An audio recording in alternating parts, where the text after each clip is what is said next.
Okay, I feel much better about the situation. Okay. Wait, I gotta check to make sure this is working. I remember why I stopped YouTubing. Because getting this whole situation set up by myself is a real pain in the rear. Okay. So, welcome back, YouTube. I'm Brittany May, and last year I started this channel to share my journey in my first year of gardening on a large scale, much larger than what I was used to gardening on. And I just wanted to share my journey to hopefully inspire other people to start gardening, because I truly feel in the deepest part of my heart that if everybody gardened and had their own garden and worked at eating the food from their garden and preserving that, the world could literally change. Literally. Truly believe that in the deepest part of my heart. Anyway, regardless, I'm back and I'm super excited.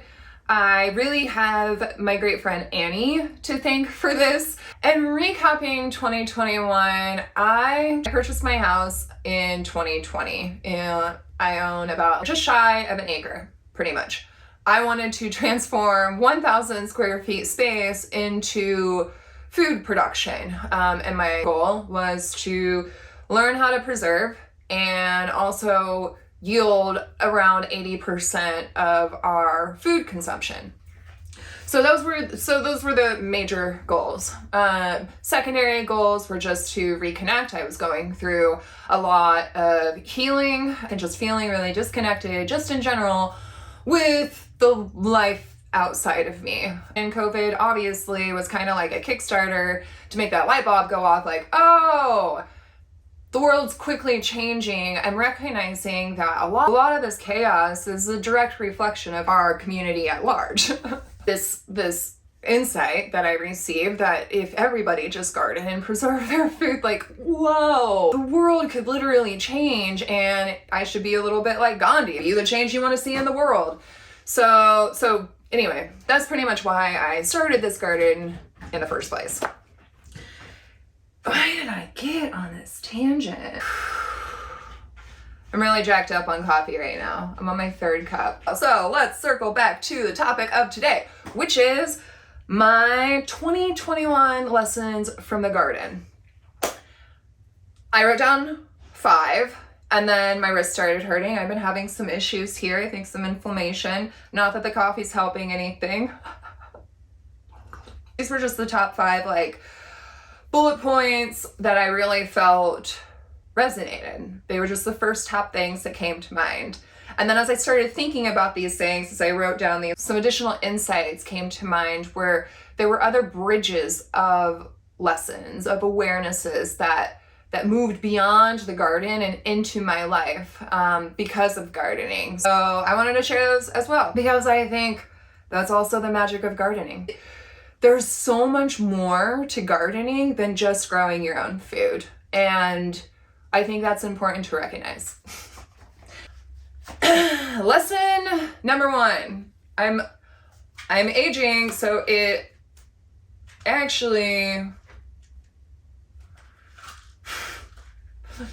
Anyway, lesson number 1, diversity matters. And I mean this in twofold. In the different crops that you grow and interplanting with herbs and flowers, really, truly, I believe that my interplanting with various herbs and flowers, like cut flowers, like I randomly put in poppies and bachelor buttons and snapdragons and Alyssum, which actually Alyssum is a really great interplanted crop. Very beneficial. Diversity pertains to, you know, not only the intercropping, but also diversity in the species or the specific plant. So I had, on average, 3 different varieties per each plant that I grew. Diversity that was created in my garden this year basically created a brand new ecosystem. I had canaries, I had cardinals, I had so many dragonflies and so many butterflies and so many bees buzzing around, as well as wasps, as well as other caterpillars, but not nearly as many caterpillars attacking my plants as I had ever had before. I've always had a big issue with the white moth, those little caterpillars that become white moths. They destroyed my kale in the past, and I started this garden at first like spraying down neem oil, but that's a process and that's energy that I quite honestly don't have. I just don't have a lot of time as a single mom to be that attentive to my garden and that scale. And so interplanting brought in such a brand new world of bad bugs and good bugs. And then taking a step back, like the world at large and the message of how important diversity is across the world. So if it's that important in the garden, it's always also that important in real life. It's very important for humans to live diversely and think diversely, that we shouldn't all be thinking the same thing. Groupthink is powerful. And if you take that groupthink mentality into the garden and you just have a monotonous garden, which is what we're doing with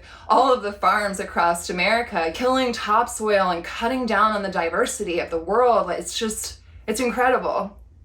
So diversity matters. Lesson number 2, I already talked about it just a bit in diversity, but life needs both good bugs and bad bugs. Due to that diversity, I spent so much time just sitting back and watching my garden and trying to figure out what was happening, because literally the life that was swarming around me was not there the summer before when I moved in, when it was just a sprayed down green grass. And I just found it so interesting to watch and observe. And in that observation, I realized that I too need the good bugs in my life as well as the bad bugs. And I've had a lot of bad bugs. I've hung up a lot of energy into the bad bugs in my life. And I'm recognizing the path towards healing my experience with the bad bugs is in just recognizing the importance of them there, because without those, I wouldn't have been building this good bug stuff, you know? So yeah, life needs good bugs and bad bugs. I just realized I'm wearing my pants inside out. Lesson number 3. Lesson number 3. Lesson number 3. Going hard is exhausting, but the payout is worth it. This one strikes a chord with me. All of last year was incredibly exhausting, as you can probably imagine. I mean, I started out in January going balls to the wall, getting this set up, doing all the research, figuring out how to set this up, figuring out how to start seeds, actually starting seeds, starting so many seeds. I sold so many seedlings. The purpose of that seedling sale was to even out the cost of all of this. And from January to March, indoor seed planting. From March to June-ish, I worked out in the garden and built out the entire space. As you see, I had wood chips dumped in. My thought was to cover the entire space with wood chips to save me time to basically kill out the grass, and then I just piled on compost on top of the wood chips to form the beds, which turned out to not be a great idea. But yeah, I did all of that. All of that I did myself. I mean, it's amazing. I also built 2 garden beds with wood from logs from trees that I had the cut down in my backyard by myself, dragging giant logs of wood from the back corner of my yard to the garden bed. I mean, and on top of that, planting out an entire 1,000 square foot space. And in addition to all of that going on, I was trying to run a YouTube channel. I have 2 kids. I work a full-time job. I was actually transitioning out of another job, interviewing, and then taking another position. So last year, I worked my ass off and succeeded in everything I did. And I don't want to say this to toot my own horn. I had to do all of it myself because I was going through so much healing in my personal life. I worked my ass off to the point of exhaustion and breakdown, honestly. And unfortunately, it wasn't always great. I definitely don't suggest going as hard as I did. I don't think that's necessary or really healthy. But I do recognize that going really, really hard and throwing yourself with all the energy that you have, that you need to do into something, that is going to pay off. Whatever that level of energy is for you. I'm just an extremist. But it was well worth it. Because now I have a garden, and this year I'm taking a step back. I'm only growing seeds for myself and a select few friends who have pre-ordered ahead of time. So the indoor seed growing is going to be significantly less. However, I do need to finish out my medicinal garden that I tilled up in the fall. I'll be planning out my medicinal garden this year, which I'm really, really excited about.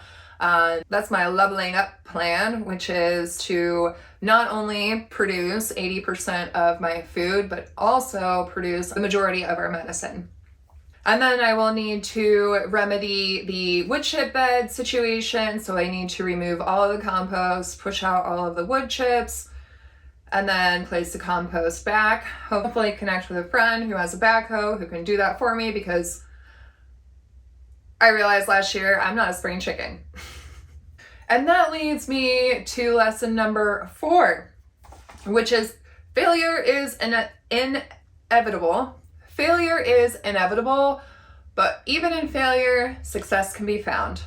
I love that one. That one made me happy, and I thought of it almost on the regular every time I went out to the garden, because I was most looking forward to growing a 3-sister garden last year, and the 3-sister garden failed. First of all, those were the beds that I planted on top of the wood chips. And second of all, I had done the 3-sister garden planting all wrong. I planted all of the seeds out at the same time. So I put the seeds, the corn, the beans, and the squash were all planted at the same time. Well, when you do that, you learn that beans grow much faster than corn. So my runner beans, which were intended to climb up the corn stalk, grew at a much faster pace, basically vining all over the ground, killing out the baby corn stalks and covering up the teeny tiny baby squash. But I harvested 5 rounds of beans from that bed and 6 harvests of squash from the one random squash plant, and I still have 3 containers of squash that I preserved from the summer to hold me over. So even though I failed in the 3-sister bed, I still thrived. I still pulled in multiple harvests that fed our family multiple dinners, and still will continue to do so through the next month or 2. I mean, for real, gardening is so magical. And I mean, how beautiful is that? That can be taken into life in so many ways. And obviously was not the only failure in the garden. It's just the biggest one. And I don't want to stand here forever telling you all my failures. Another big one was a cottage garden. I was really looking forward to growing a really beautiful cottage garden to relax near, and it was just a lot. I still don't even know what I'm going to do with that space. It became embarrassing. I'm a perfectionist. I realized I'm a perfectionist last year, and I just had to let that shit go. I had to let it go because I just didn't have time for it, and it's still obviously a work in progress. That one's still to be determined. And finally, lesson number 5. This one was a good one. Offering to life outside our own is how life thrives. Out of the inability to really keep up with the garden's produce, I left so much fruit behind in the garden. So much fruit. And because I had so much growing, circling back to that diversity, I had so much growing, I didn't have enough time to pick it all, right? And in doing that, I realized it kind of helped that bug issue, because I had so much that I didn't have to worry about the bug issue because I was growing so much. I just picked the harvest that the bugs hadn't attacked. And it was plenty. I noticed, not only was I feeding the bugs, but also the birds coming in. The birds were loving the sunflowers. And as much as I love cut sunflowers inside the house, I saw how much the birds and the bees love the sunflowers. And they live, I had 2 canaries that literally lived in a beautiful, really, really beautiful red branching sunflower. And I didn't want to take that away. And there was just so much joy, as much joy as I receive in having, cut sunflowers inside, in a vase, on my table. It makes me smile. I'm sure anybody who loves to have fresh cut flowers in their house can resonate with that. But it brought me just as much joy, if not even more joy, watching those birds from my kitchen window, just frolicking or flying in and back and forth between the neighbor's tree and the sunflowers. And it was so beautiful. That is a new revelation for me. I can be very selfish in much of my life, because I work so hard, because I put so much energy into what is going to serve me and my family. And okay, what do I need? How do I need to heal? Because I've just been in a very healing place for much of my adult life, which is fine. I mean, and this is just my journey. But I recognize in doing and working myself to exhaustion that I wasn't the best mom that I could be. And doing everything and taking everything on my own and doing it all, I was cutting out so many friends who were actually interested. I was cutting out the experience of sharing the beauty and sharing the experience with other people and inspiring them, which is what I wanted to do in the first place with this channel. I'm recognizing now how important building a sense of community and the ecosystem, which is a representation of community at large, is to life. And so 2021 taught me I have so much power and so much energy and so much capability, thanks be to God, to do anything that I want to do in life. And I'm so thankful for that awareness, because now I can build upon that. And this year's goal is to figure out how to build community. It's going to be a multi-year goal because I need baby steps. Once you build a state of independence and stability and foundation into your independence, it's very difficult to let others in. But I'm taking that lesson from the garden and really trying to grow this year into that, which is part of the reason why I'm back on YouTube. So anyway, those are the lessons of the 2021 garden. I'm happy to be back here and working through my creative flow and sharing the journey with you. Until next time, garden on.